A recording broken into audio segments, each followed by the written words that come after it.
કરીશ અલગ ટોપિક માટે, ધ્યાનથી સાંભળજો અને ખાસ તમારા માટે જ છે. અતિ ઉપયોગી માહિતી છે. એનો મતલબ એક તીરે બે નિશાન. તમે લગભગ અજાણો છો આ માહિતીથી, તો વિડીયો એન્ડ સુધી જોજો. બહુ ઇન્ફોર્મેટિવ વિડીયો રહે છે. અગર વિડીયો સારો લાગે ને તો લાઈક અને સબસ્ક્રાઇબ જરૂર કરી દેજો અને મિત્ર સર્કલને શેર જરૂર કરજો કે જેથી તેમને જરૂર હોય તો મદદ મળી રહે. મિત્રો, આજે એક નાની વાતથી ચાલુ કરીએ. તમારે ઇમરજન્સી પૈસાની જરૂર હોય, ઇન્સ્ટન્ટ પૈસાની જરૂર હોય તો તમે શું કરો? તમે ગોલ્ડ લોન લ્યો છો, બરાબર છે? તો ગોલ્ડ લોન શું કરવા લ્યો છો? ગોલ્ડ વેચી કેમ નથી નાખતા?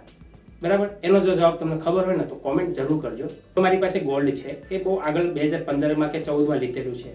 જો અત્યારે વેચી નાખીશ ને તો અત્યારનો ભાવ મળશે, પણ તમને ખબર છે કે 4 વર્ષ કે 3 વર્ષ પછી ગોલ્ડનો ભાવ વધારે વધવાનો છે. તો તમે જો અત્યારે વેચી નાખશો ને તો એ સમયમાં તમે બની શકે ગોલ્ડ નહીં લઈ શકો.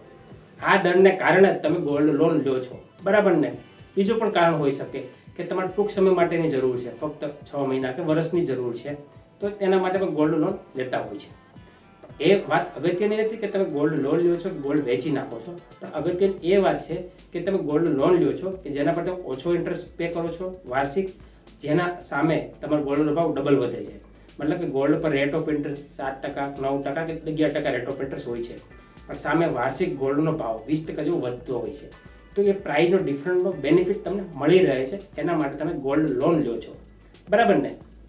એવી જ રીતે ઘણા લોકોએ 2016-17માં ઇન્વેસ્ટમેન્ટ સ્ટાર્ટ કરી દીધું હતું, જેમ કે મ્યુચ્યુઅલ ફંડ માટે. તો મ્યુચ્યુઅલ ફંડ પર ઘણા લોકો ઇન્વેસ્ટ કર્યું હોય છે લોંગ ટર્મ માટે.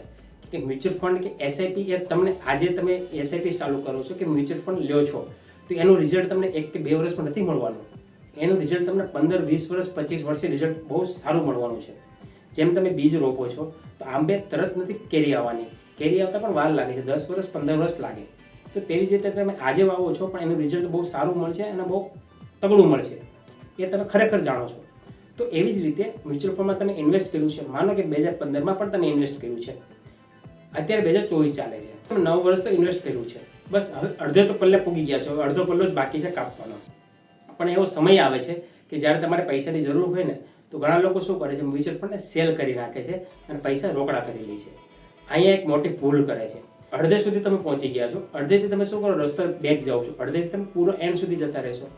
એના માટે ખબર નથી હોતી કે મ્યુચ્યુઅલ ફંડ ઉપર પણ લોન આપે છે. મિત્રો, એસઆઈપી ચાલુ કરવી હોય ને તો 100 રૂપિયાથી પણ એસઆઈપી ચાલુ થાય છે. તમારે જાતે એસઆઈપી ચાલુ કરી શકો છો, લિંક ડિસ્ક્રિપ્શનમાં આપેલી છે.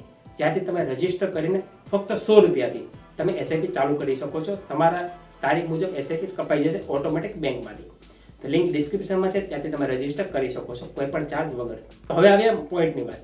ફંડ 2015માં ઇન્વેસ્ટ કર્યું છે, 2024 ચાલે છે, 9 વર્ષ તો કાપી નાખ્યા છે, પણ હવે ખાલી 11 વર્ષ જ કાપવાના છે, જ્યાં તમે સારામાં સારું રિટર્ન મળવાનું છે, 2 થી 3 ગણું.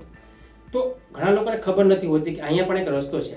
જેટલું તમે અડધો રન કાપ્યો છે ને તેટલું બેક જાઓ, એની કરતાં આગળ જાશો ને તો તમે પલ્લો પૂરો કાપી લેશો અને તમારું જે ધારેલું રિટર્ન છે એ મળી શકે. લોકો શું કરે છે કે મ્યુચ્યુઅલ ફંડને સેલ કરી નાખે છે, રોકડા કરી લે છે. અહીંયા ખબર પણ નથી હોતી કે એના પર પણ લોન મળે. જેમ તમે ગોલ્ડ લોનમાં છે, તમે ગોલ્ડની પૈસાની જરૂર હોય ને તો ગોલ્ડ વેચી નથી નાખતા, ગોલ્ડ લોન લ્યો છો કે જે તમને 6 મહિના કે વર્ષમાં જરૂરિયાત પૂરી થશે ને તો પાછું ગોલ્ડ છોડાવી શકશો અને એનો ભાવ તમને સારો મળી રહે. તેવી જ રીતે મ્યુચ્યુઅલ ફંડ પર તમને સારામાં સારી લોન મળે છે. 50,000 મિનિમમ મ્યુચ્યુઅલ ફંડની કિંમત હોવી જોઈએ, એક શરત છે ફક્ત. એમાં ખાલી પાન કાર્ડ અને આધાર કાર્ડ, આ 2 વસ્તુ પર જ તમને લોન લઈ શકો છો. એમાં પણ તમારે કોઈ બ્રાન્ચમાં જવાની જરૂર નથી, પૂરેપૂરી પ્રોસેસ ઓનલાઈન છે, ફક્ત 15 મિનિટમાં તમે લઈ શકો છો. ફાયદાની વાત કરું ને તો આમાં તમે જે એકવાર લોન ચાલુ કરી દો છો ત્યારે એકવાર ચાર્જ લાગે છે, ફક્ત એક વન ટાઈમ. એ પણ પ્રોસેસિંગ ફી મામૂલી 1000 રૂપિયાની આસપાસ હોય છે, એના સિવાયનો કોઈ ચાર્જ લાગતો નથી. બીજી વાત, તમે એકવાર લોન લઈ લીધી છે તો એના પર ઇન્ટરેસ્ટ નહીં લાગે. ઇન્ટરેસ્ટ જ્યારે લાગશે કે જ્યારે તમે એમાંથી પૈસા વિડ્રો કરો છો. માનો કે તમે 50,000ની લોન એપ્રુવ થઈ છે, તો 50,000માંથી 40,000નું તમે મ્યુચ્યુઅલ ફંડ ઉચકશો ને તો 40,000 પર જ તમારે વ્યાજ ભરવાનું છે. જેવું તમે ભરશો રિમેનિંગ રકમ પર જ તમારે ઇન્ટરેસ્ટ લાગશે. મતલબ કે ફાયદાની વાત છે કે જેટલું વાપરો એટલું વ્યાજ, નહીં વાપરો તો નહીં વ્યાજ, બરાબર ને? તો આ જ રીતે તમે બેનિફિટ લઈ શકો છો અને તમારો મ્યુચ્યુઅલ ફંડ જે છે એ એમનેમ રહેશે કે જેની પ્રાઇસ એઝ ઇટ ઇઝ રહેશે, કે જે તમારું ધારેલું છે કે 20 વર્ષ 25 વર્ષ સુધી મને આટલું રિટર્ન મળશે, એ પણ તમને મળશે અને તમારું કામ પણ થઈ જશે અને બંને ફાયદા થશે. એનો મતલબ એક તીરે બે નિશાન. આ હતી મુદ્દાની વાત. મિત્રો વિડીયો કેવો લાગ્યો જરૂરથી કોમેન્ટ કરજો, અને કંઈ પણ તમને સવાલ હોય, ડાઉટ્સ હોય તો કોમેન્ટ જરૂર કરજો. આવનારો વિડીયો શેના માટે જોઈતો છે એ કોમેન્ટ કરજો, જેના માટે હું તમને વિગતવાર માહિતી આપીશ. તો મળીએ નવા વિડીયોમાં નવા ટોપિક સાથે. તબ તક ધન્યવાદ. જય હિન્દ, જય ભારત.